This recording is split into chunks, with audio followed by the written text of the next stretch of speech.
Teacher-educator professional development. What are core practices of your teacher-educator professional development efforts?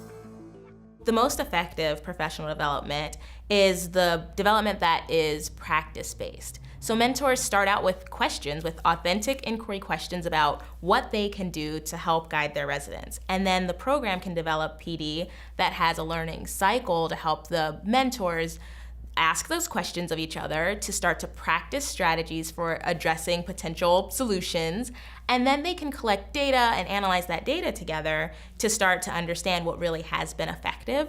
So the best PD we find really is that gets mentors into an experimental mode where they can get into classrooms and start being the practitioners that are kind of living out the inquiry that the whole residency model really represents, because they're on the ground, they're with their residents, and they have the opportunity to try those strategies that will result in their residents being day one ready. Some programs make use of what is called the coaching cycle. It's a structured system of coaching that drills down to impact student learning.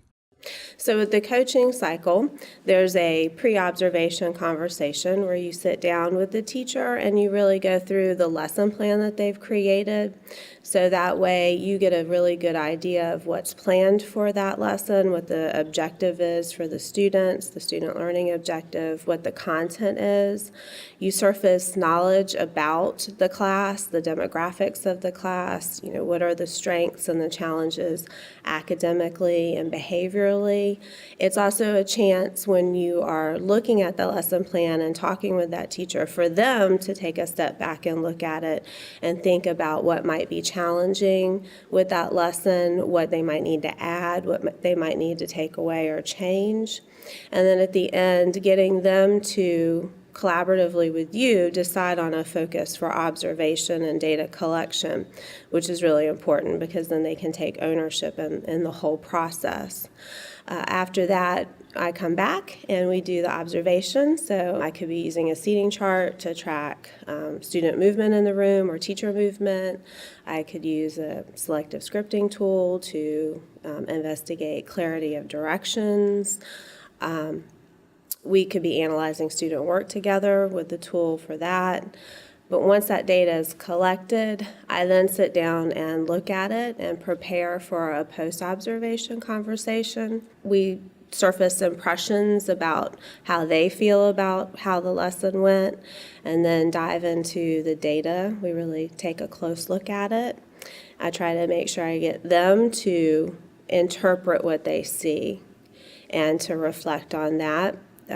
Asking them questions, trying to clarify with them what's going on in the classroom, and then helping them come up with next steps. So what they're going to do in the future, and then how I can support them with those next steps. And depending on what is going on, we might do an individual learning plan with SMART goals. So it might be more formal for them, or it could be something slightly informal, and then I always try to come back and do another observation to check up on how they're doing with those goals. As with other aspects of the residency model, assessing the effectiveness of mentor professional development is critically important so that programs are gathering the data necessary to drive improvements in their programming. We've encouraged programs to seek out multiple measures for understanding how effective their professional development is. They do things like exit surveys, and they ask their mentors for feedback on the actual PD sessions, but we also encourage them to get feedback from residents to see if the resident feels that their training has been effective from the mentor, and they can align that to the different topics that they've covered in professional development. NCTR also offers surveys and other data points that a program can weave into their own data cycles to start to understand which things actually seem to be effective, and they can use that to implement any changes they need for the next year PD.